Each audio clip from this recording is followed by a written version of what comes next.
of our webinars, part 2 of our webinars on Islam. And let me go ahead and get the screen share started, and we'll begin with this webinar.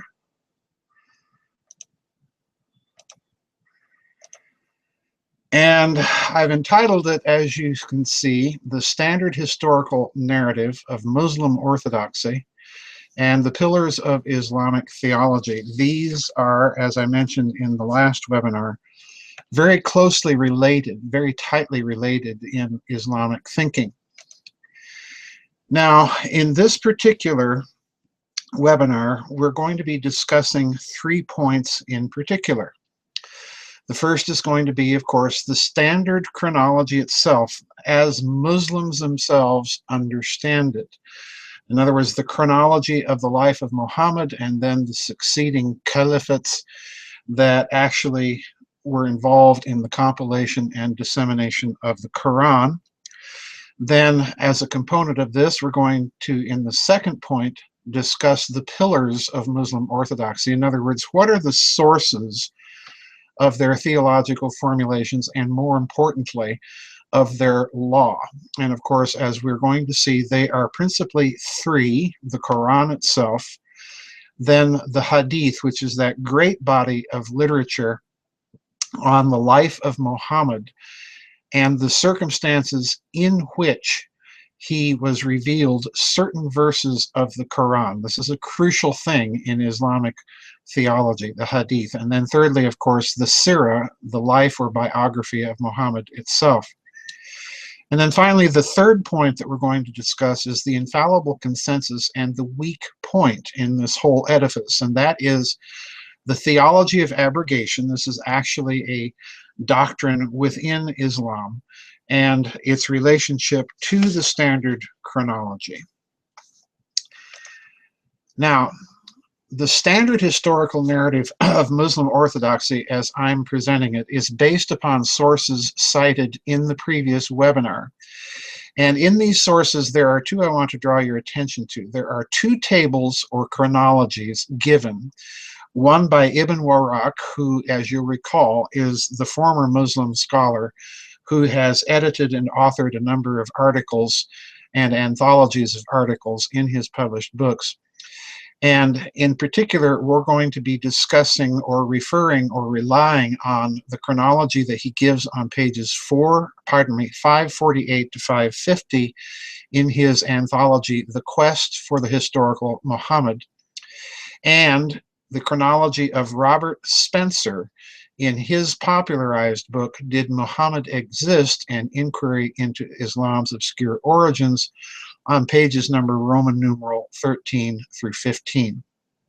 Now, the chronological table, which I'm going to be presenting in the following slides, is based in a large part on Spencer's chronology, which, as we're going to see, is going to be supplemented by some dates and statements from Ibn Warraq. I follow Spencer's convention here in these tables of italicizing the events of this standard chronology within Muslim orthodoxy, which have been challenged by scholarship for their historicity. In other words, did the events really occur? Now, please note, thirdly, that I have not used all of Spencer's or Ibn Warraq's dates, but I'm simply choosing those from which the components of the broader arguments that they and I advance are derived. All right? So with that in mind, let's get started with the standard Muslim chronology, their own version of their history, which in turn is the basis of their theology. Circa the year 610, Muhammad receives the first revelations of the Quran, ostensibly via the archangel Gabriel. And then from the period 610 to his death in 632, there are periodic revelations of the Quran throughout this period. And these revelations take the form of the revelations of verses or parts of verses or whole chapters of verses, as we're going to see. In 632, according to Muslim narrative, the Battle of Yamana takes place, and at this battle, quote, the death of many who had memorized portions of the Quran according to Islamic tradition. This brought about their death, and accordingly, that was the impetus for the first collection of the Quran. And I'm referring there to Spencer's table, Did Muhammad Exist, on page Roman numeral 13. Now, on the right side of your screen, in the year 633, the Arab invasion of Mesopotamia, or modern Iraq, begins. And in, pardon me, it should be 634 rather than 534 on your screen. In 634 to 644, we ostensibly have the Caliphate of Omar, or Umar.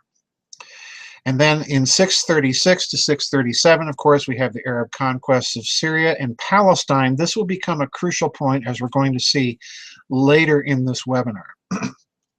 Now, 637 to 639, somewhere in this time frame, a Christian source, as we're going to see subsequently, refers to a still living Arabian prophet, quote, armed with a sword, unquote.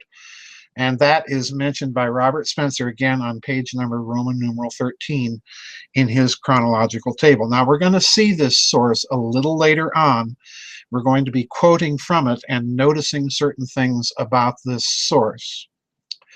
Then in 639, the Arab conquest of Armenia is completed. That's in modern-day northeastern Turkey. And as well, the Arab conquest of Egypt is begun and more or less completed by the year 640.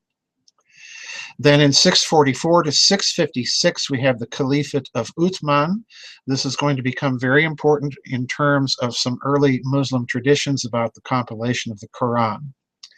Now, it's precisely during this period, circa 640 to 650, and this era, it's precisely during this period that we begin to run into some external archaeological and numismatic evidences that pose significant problems for the Muslim narrative of the beginnings of its own religion. Because there is a coin, and we're going to be seeing some of these coins in a later webinar, so please hold on to your thinking here, but we're going to be actually looking at some of these coins. But in any case, there are coins from Palestine bearing the inscription Muhammad, but the coin depicts a figure holding a cross.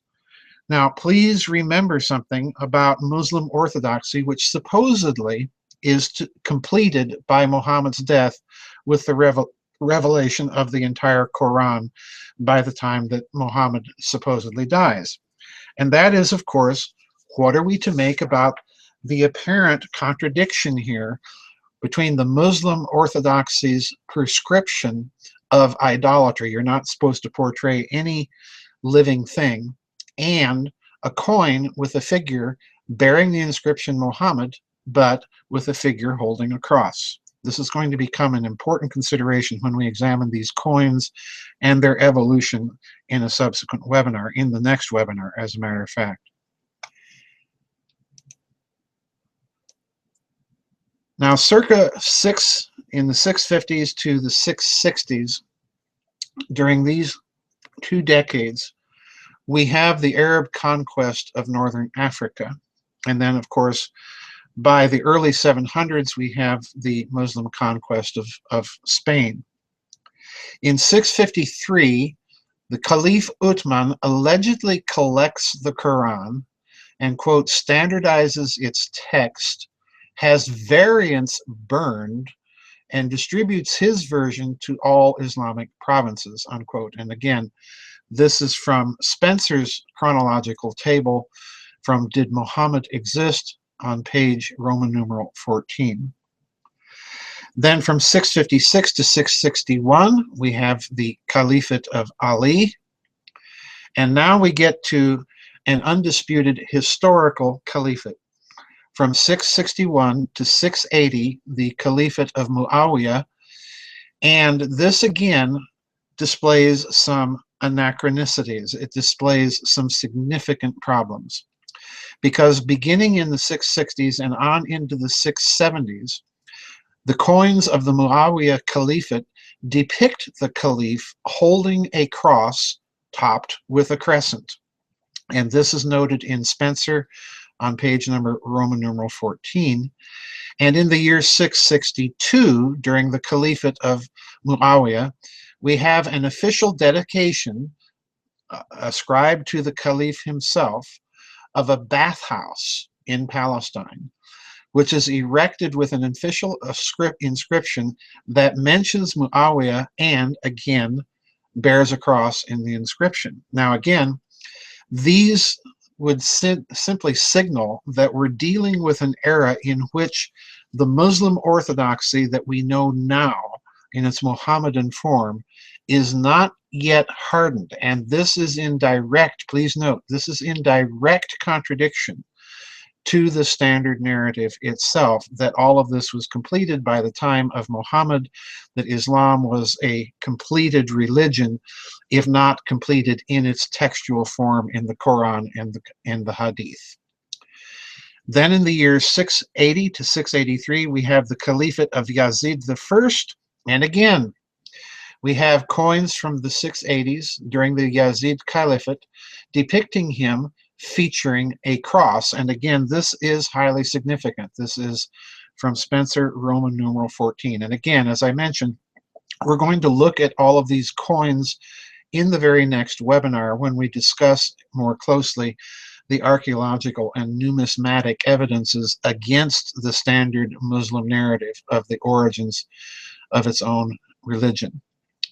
In 685, we have Abdullah ibn Az-Zuzabir, the rebel and ruler. He was a governor rebel against the caliphate, and he was the ruler of Arabia, Iraq, and Iran. And he mints coins proclaiming Muhammad as Allah's prophet. And this, again, is from Spencer, Roman numeral page 14.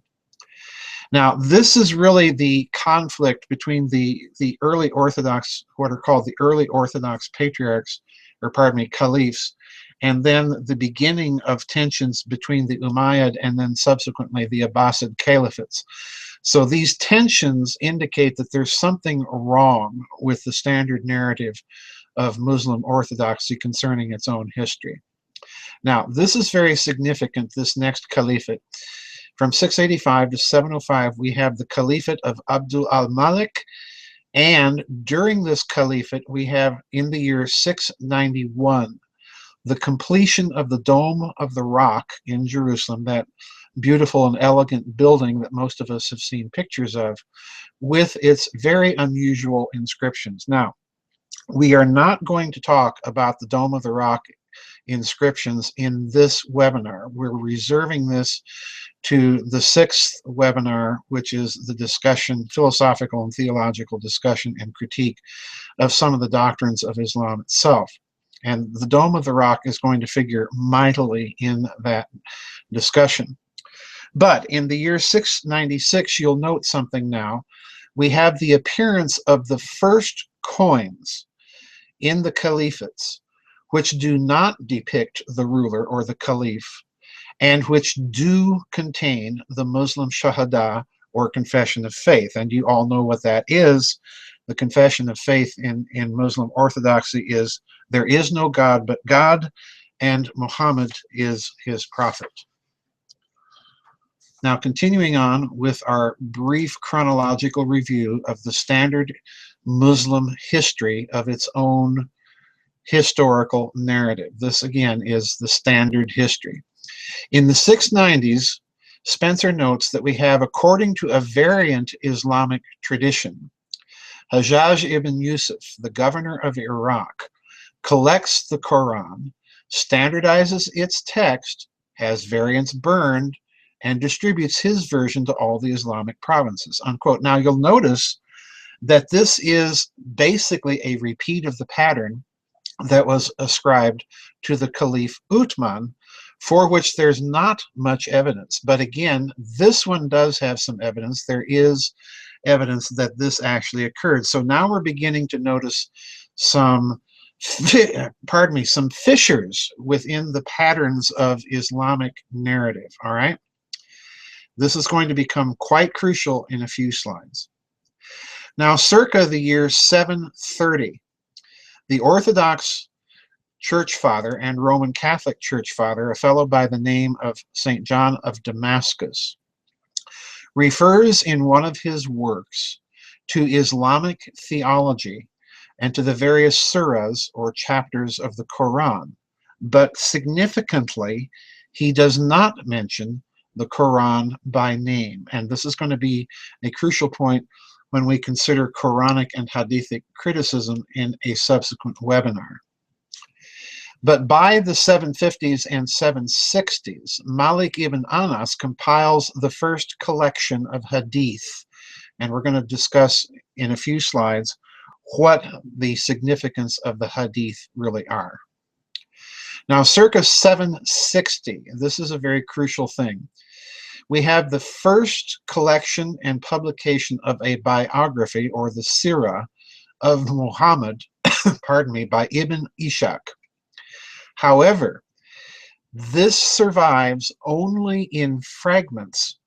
Sometimes they're quite long, but reproduced by fragments by Ibn Hisham much later. So in other words, again, we're dealing with sources that are far removed in time from the alleged life of Muhammad himself. Now, by the 830s to the 860s, we have the 6 major hadith collections being compiled and published, and these collections provide voluminous detail, as Spencer notes here, about Muhammad's words and deeds, unquote. And this you'll find on Spencer's table, again, Roman numeral page 15. Now, you'll have already noticed in this short chronological review that there are certain problems which we can summarize as follows. Number 1, Muhammad died according to the standard narrative and the revelations of the individual verses of the Quran, supposedly began in and around Mecca circa 610 and concluded in and around Medina at his death in 632.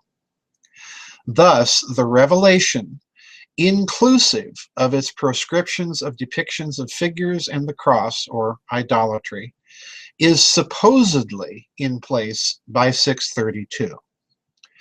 But yet, during the period of the Arab conquests of the Middle East, up to the construction and completion of the Dome of the Rock in 691, one finds depictions of Arab leaders on their coins, often including the cross, and a bathhouse, as we've noted, is dedicated in Palestine, mentioning the Caliph Muawiyah, which includes a cross.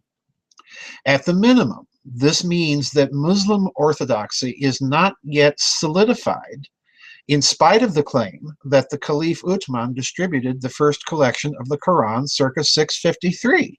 So in other words, we're now in the presence, if I may put it bluntly, of a glaring discrepancy between the historical record and Muslim claims for their own history. Now we're going to return to the subject of these coins, as I've noted, in a subsequent webinar. Now, continuing with these certain problems, number 3, with the completion of the Dome of the Rock in Jerusalem in 691, we have the first proto-Islamic structure appearing. And you'll note in this structure, it is entirely without human figurations or depictions of the cross or any other thing of any kind. All that you see are mosaics of inscriptions or verses themselves. And as we're going to see eventually, even its inscriptions are highly problematical to the standard narrative. Number 4, the first coins that do not depict the figure of the Caliph, and which do include the Islamic Shahada, or confession of faith, there is no God but God and Muhammad is his prophet, appear only after the completion of the Dome of the Rock. Fifthly, on top of this, the first reliable historical account of a collection and distribution of the Quran occurs, as we've seen, during the Hajjaj's governorship of Iraq, sometime in the last decade of the 7th century. However, the Christian church father, John of Damascus, while referring to the details of Islamic theology and to specific chapters of the Quran, never mentions the Quran by name. That is to say, he never refers to a collected and codified text known as the Quran. And then sixthly, finally, notice that the Hadith itself appears in collections much later, circa 750 to 760, more than a century after Muhammad. Now, why is that significant? It's significant because when you read the Quran, it's very difficult to fix its verses to any historical context. And this is what the Hadith do and what they were intended to do.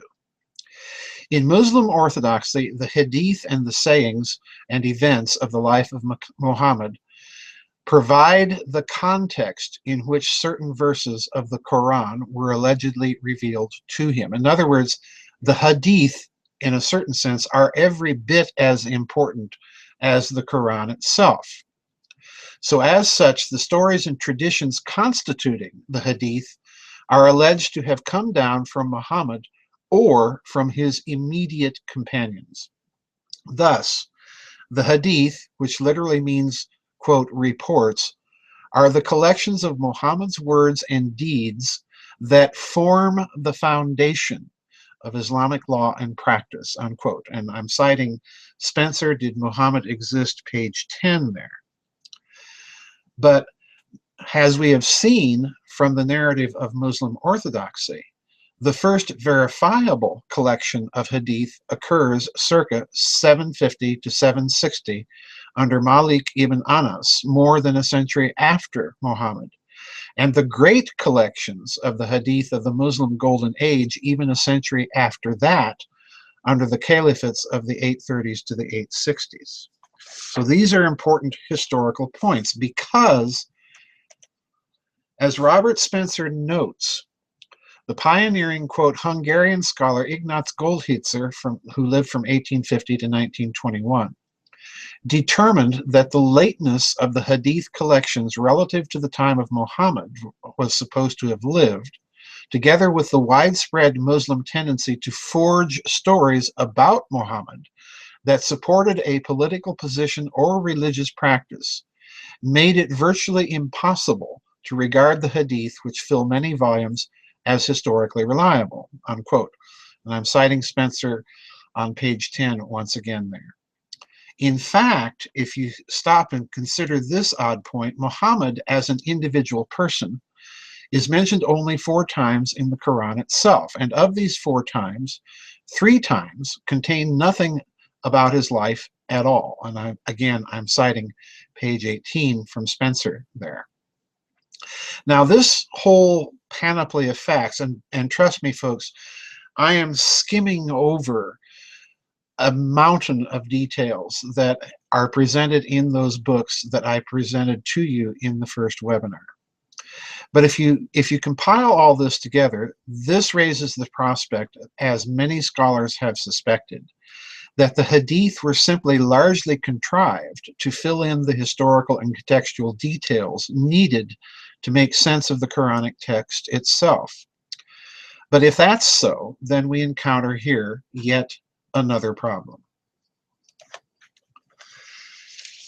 As a religion making historical claims with its own detailed and accepted orthodox chronology of events, the death of Muhammad circa 632 and the Arab conquests of the Middle East that erupted in the late 630s and subdued the region in the 640s should find external references to him and to his detailed teaching.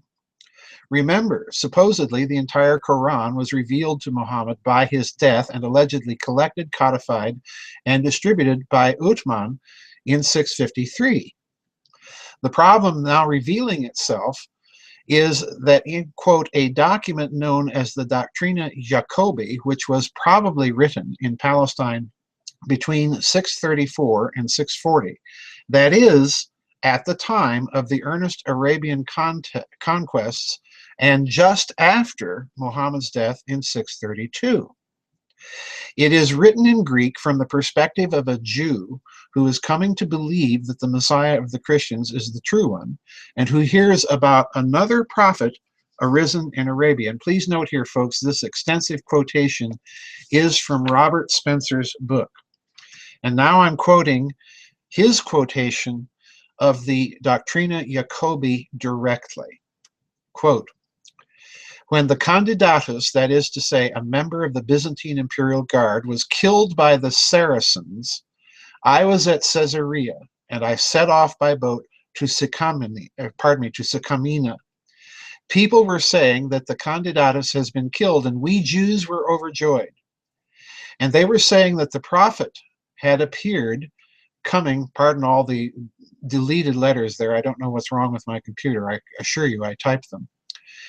They were saying that the prophet had appeared coming with the Saracens and that he was proclaiming the advent of the anointed one, the Christ who was to come. I, having arrived at Sycamina, stopped by a certain old man well versed in scriptures, and I said to him, quote, what can you tell me about the prophet who has appeared with the Saracens? Unquote. He replied, groaning deeply, quote, he is false, for the prophets do not come armed with a sword.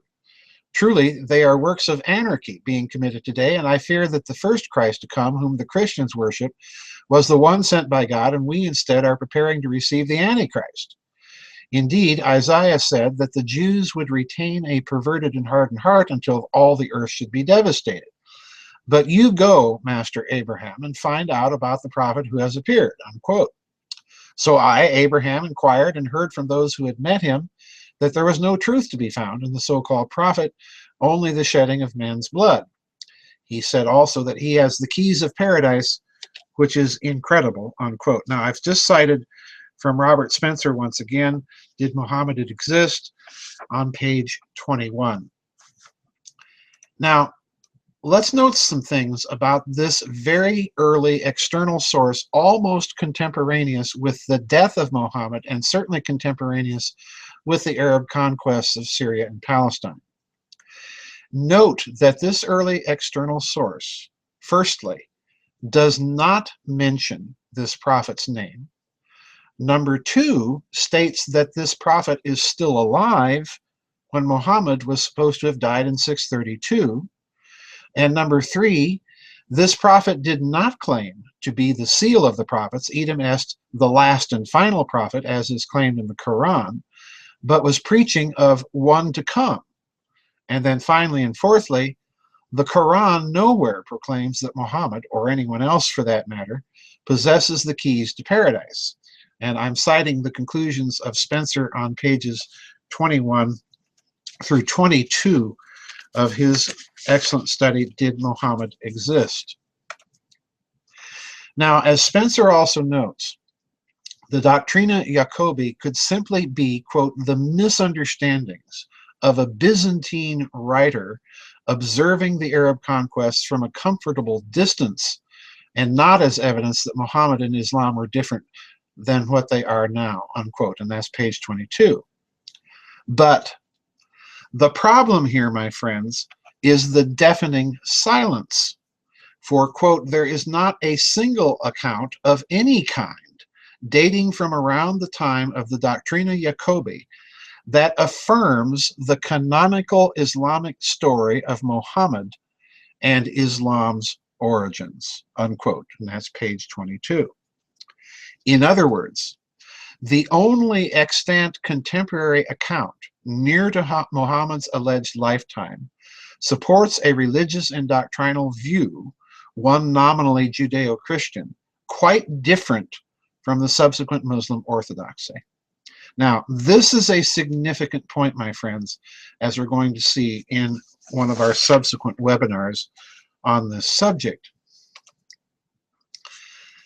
Now, we've discussed many times in the members area, and please note we are now on the second point of our outline, the Quran, the Hadith, and the Sirah, or the biography of Muhammad. We've discussed many times in the members area of this website during our vid chats the possibilities and dangers of mass social engineering and of the Mandela effect, of events remembered differently or not recalled at all by various groups of people. It's in that context that I now want you, the listeners and readers of this webinar, to perceive the following observations. Pardon the double B there. I don't know what's the matter with my computer. With the Arab conquest of Palestine, one should expect the local Christian Patriarch of Jerusalem, who at this time was Sophronius I, to comment about the religion of the conquerors. Now, this is of kind of personal interest to me because, of course, I did my doctorate on St. Maximus the Confessor. And oddly enough, it was this same Patriarch of Jerusalem, Sophronius I, who was one of the mentors and colleagues or companions with St. Maximus in a theological struggle that was brewing internally within the Byzantine Empire. So this is a quite significant figure.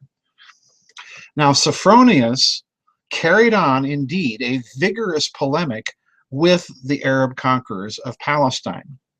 And again, it's the silences here that are deafening. And here we must cite Spencer at some length once again. Quote, in a sermon from December 636 or 637, Sophronius speaks at length about the conqueror's brutality, and in doing so, he makes some references to their beliefs. Quote, but the present circumstances are forcing me to think differently about our way of life. For why are so many wars being fought among us? Why do barbarian raids abound? Why are the troops of the Saracens attacking us? Why has there been so much destruction and plunder? Why are there incessant outpourings of human blood? Why are the birds of the sky devouring human bodies? Unquote. Now that's Sophronius from this sermon. Now Spencer comments as follows. The invaders are not randomly vicious, but apparently have a particular contempt and hatred for Christianity. And again, he goes back to citing Sophronius here. Quote, why have churches been pulled down? Why is the cross mocked? Why is Christ, who is the dispenser of all good things, blasphemed by pagan mouths? Unquote, unquote. And Spencer's page citation here is page number 25. Now he comments on this quotation from Sophronius's sermon as follows, quote, such descriptions of violence and brutality are hard to reconcile with the better known accounts of the Arabian conquest of Jerusalem. Those accounts depict Omar meeting Sophronius and treating him respectfully, even magnanimously declining to pray in the Church of the Holy Sepulchre, so that his followers will not be able to seize the church and convert it into a mosque. Omar and Sophronius conclude a pact that forbids Christians from building new churches, carrying arms, or riding on horses, and that requires them to pay the poll tax, or the jizya in Arabic, to the Muslims. But Christians are generally allowed to practice their religion and live in relative peace. This is the foundation of the Islamic legal superstructure of dhimitude, which denies the equality of rights of non-Muslims in the Islamic State and is oppressive in numerous ways by modern standards, but which in the 7th century was comparatively tolerant. And that's citing page 27 there. The problem, my friends, is that this too is a false history, falsely remembered. Because Spencer goes on to point out that the alleged treaty between Omar and Patriarch Sophronius turned out to be, quote, of doubtful historical authenticity. The earliest reference to it comes in the work of the Muslim historian Tabari, who died 3 centuries later in 923, unquote. And you'll find that in Spencer on page 27.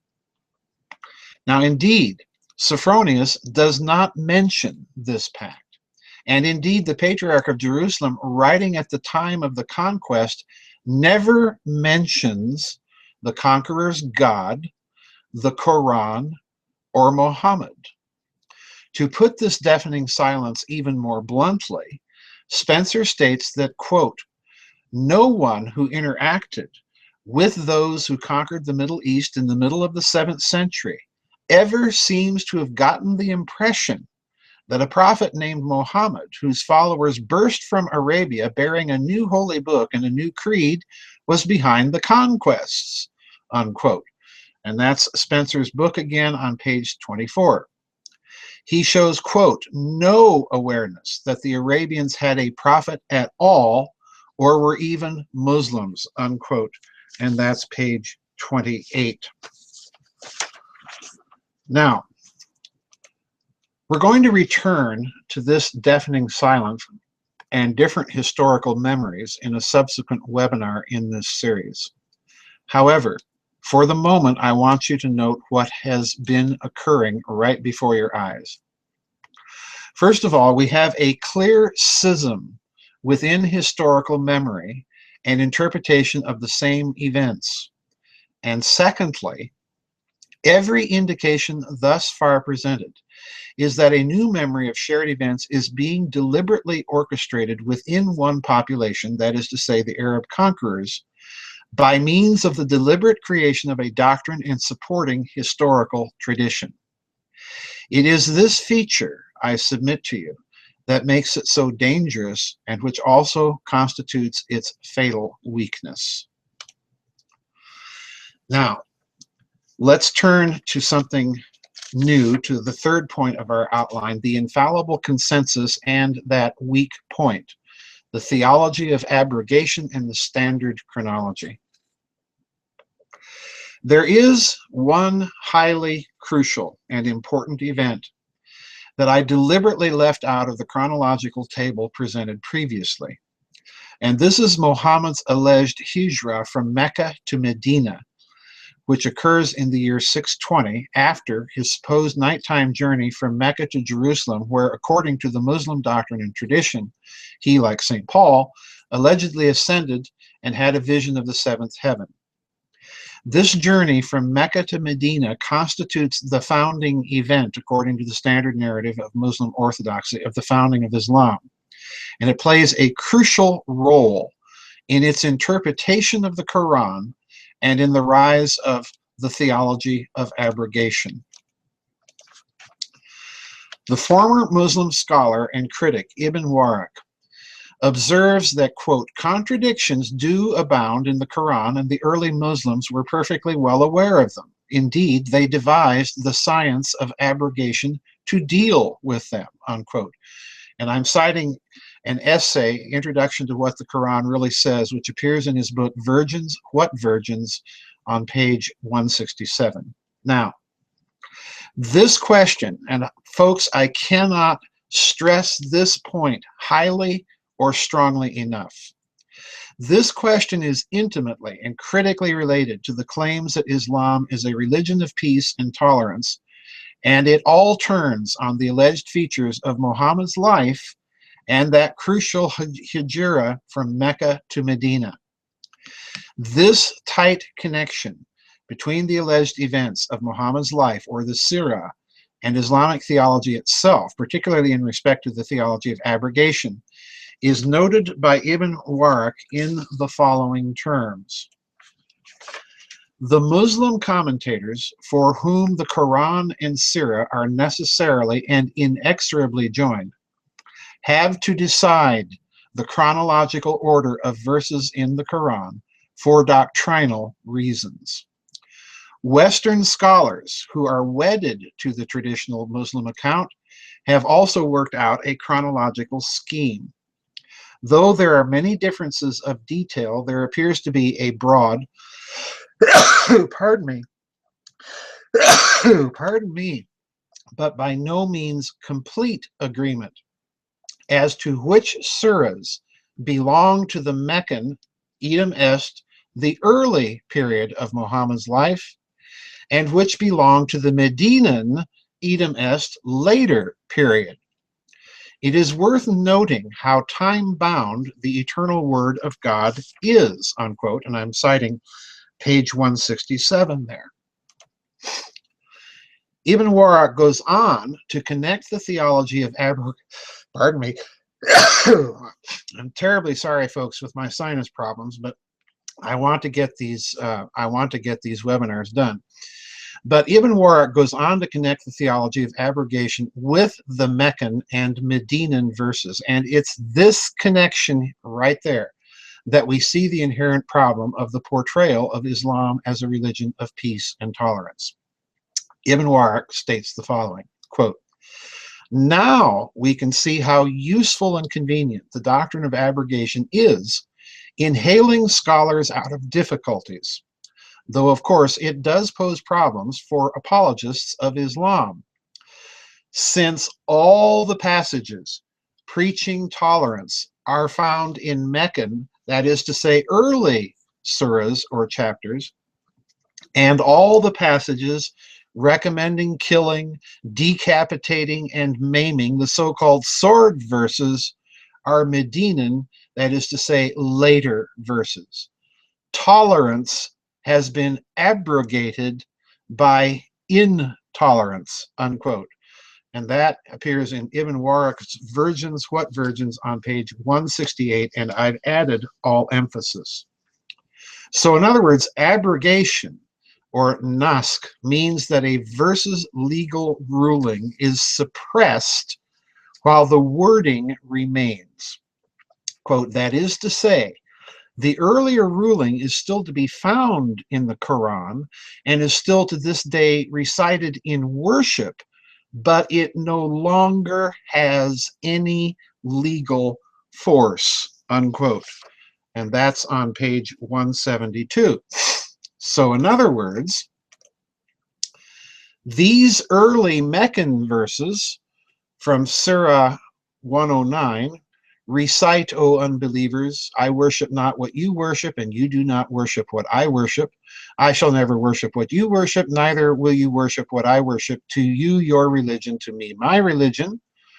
Or from Surah 50, verse 45, "We well know what the infidels say, but you are not to compel them," unquote. And I'm citing, again, Ibn Warraq's translations of the Quran there from page 168. Those early Meccan verses have now been abrogated by these later Medinan verses. This one from Surah 47, verse 4, "When you meet the unbelievers, strike off their heads. Then, when you have made wide slaughter among them, carefully tie up the remaining captives." Or this one from Surah 9, verses 5 and 6, "Kill those who join other gods with God, wherever you may find them." Or this one from Surah 8, verse 12, "I will instill terror into the hearts of the infidels. Strike off their heads then, and strike off from them every fingertip," unquote. And I'm citing, again, Ibn Warraq on page 169. Thus, in its most recent manifestation, via the theology of abrogation, Muslim Orthodoxy teaches that there is the nation or land of Islam, the Dar al-Islam, and the land or nation of warfare, idem est, the unbelievers, against whom Islam is to be continually at war until the entire world submits to it, either by persuasion or force. It is, in short, via this theology of abrogation that one arrives at the idea of perpetual jihad or holy war against the entire non-Islamic world. And this raises another important point. Quote, "It is common," writes Ibn Warraq, "nowadays for the apologists of Islam, whether Muslims or their Western admirers, to interpret jihad in the non-military sense of moral struggle or moral striving. But it is quite illegitimate to pretend that the Quran and the books on Islamic law were talking about moral crusades. Rather, as Rudolf Peters says in his definitive study of jihad, quote, "In the books on Islamic law, the word means armed struggle against the unbelievers, which is also a common meaning in the Quran," unquote. Apologists of Islam, even when they do admit real battles are being referred to, still pretend that the doctrine of jihad talks only of defensive measures. That is, the apologists pretend that fighting is only allowed to defend Muslims and that offensive wars are illegitimate. But again, this is not the classical doctrine in Islam. As Peters makes clear, the sword verses in the Quran were interpreted as unconditional commands to fight the unbelievers, and furthermore, these sword verses abrogated all previous verses concerning intercourse with non-Muslims, unquote. And again, I'm citing Ibn Waraq, Virgins, What Virgins, from pages 361 to 362, and I've added all emphases. Now, to put this point much more succinctly and country simple, let's put it in the terms that the Quran itself puts it in one of its unabrogated verses. This would be from, I think, Surah number 2, verse 193, or Surah number 8, verse 39. Quote, "Fight them until there is no persecution and the religion is God's entirely," unquote. And that is from page 362 of Ibn Waraq's book once again. Now, all this brings Ibn Waraq to this profound conclusion, one with which I wholeheartedly agree. Quote, what we need, of course, is not a reformation in Islam, as I once thought, but an enlightenment. For me, reformation implies dishonest piecemeal tinkering with this or that aspect of Islam, which really leaves the whole unsavory edifice essentially intact. But we are not going to be able to do away with or extirpate the religion of a billion people, nor is it necessary to do so. We need to bring about the secularization of the habits, attitudes, and thoughts of Muslim people, whether in the Islamic world or the West. We need to separate the mosque from the state, but we need to achieve this formidable feat in the minds of Muslims, not just politically, unquote. And again, I'm citing Ibn Waraq's book, Virgins, What Virgins, on page 381. And the bold and italics emphasis is mine. The italics emphasis alone is in the original. So this brings us to the conclusion of this webinar. If we are to bring about this secularization in the minds of Muslims, how might we do it? And I submit that the method is revealed by the theology of abrogation itself and its reliance on the, by now, obviously dubious presumed life of Muhammad itself. And pay attention now, folks, for this is a crucial point. For all that we say in the future webinars depends on this. For if doubt about the historicity of the events of his life, or even of his existence, are inculcated, then the theology of abrogation collapses, because you have no more chronology on which to base it. And thus the way is conceivably and theoretically clear to abrogate the Medinan verses as incompatible with life in the modern world, and to restore the Meccan verses as compatible with it, and indeed as a kind of blueprint for secular tolerance in the matters of faith. So with that conclusion in mind, I'm going to turn in the next webinar to a consideration of external evidences regarding the claims of a great Meccan trading empire that arose in Muhammad's alleged time, and to a deeper consideration of early Arabic coinage. So in other words, we're turning to more external evidence that the whole historical narrative of Islamic orthodoxy is unfounded.